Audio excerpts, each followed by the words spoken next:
జై వారాహి. శ్రీ శ్రీ శ్రీ వారాహి అమ్మవారి ఆలయం రాజమండ్రి కొవ్వూరు నుంచి ఈ ఆలయ ధర్మకర్త మాట్లాడుతున్నాను. ఈ రోజు అనగా 18వ తారీఖు శుక్రవారం అనగా పంచమి తిథి.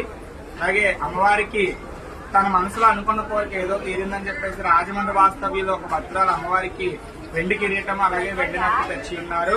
మన కోరిక ఏంటనేది ఆ భద్రాలు మాటల్లోనే తెలుసుకుందాం. చెప్పండి తల్లి. మా అబ్బాయికి జాండీస్ అని చెప్పారండి డాక్టర్స్. అంటే అక్కడ తునిలో ఉంటాడు బ్యాంక్ మేనేజర్ మా అబ్బాయి. అక్కడ వాటర్ అది పడలేదు అన్నారు, చాలా సివియర్ గా ఉందన్నారు అని హాస్పిటల్లో జాయిన్ చేశాము. చాలా ఏడ్చాము. తర్వాత అమ్మవారిని అడిగాను, ఇలాగా చూడండి అమ్మ మీరే కాపాడాలి అని. మొన్నే చాలా ఇదిగా ఉన్నానని చెప్పాను.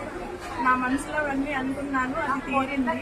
నెక్స్ట్ డే బ్లడ్ టెస్ట్ చేయిస్తే తగ్గిందన్నారు.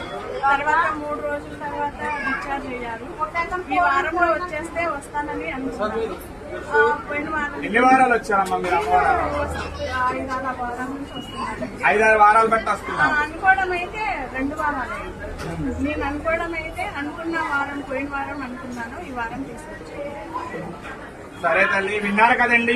మరి మీ కోరికలు కూడా అలా అమ్మవారి దగ్గరికి వచ్చి అమ్మవారి దగ్గర చెప్పుకొని మీ కోరిక కూడా నెరవేర్చుకుంటారని మనస్ఫూర్తిగా కోరుకుంటూ మీ గురువు గారు దుర్గాప్రసాద్ గారు. జై వారాహి. శ్రీ మాత్రే నమః.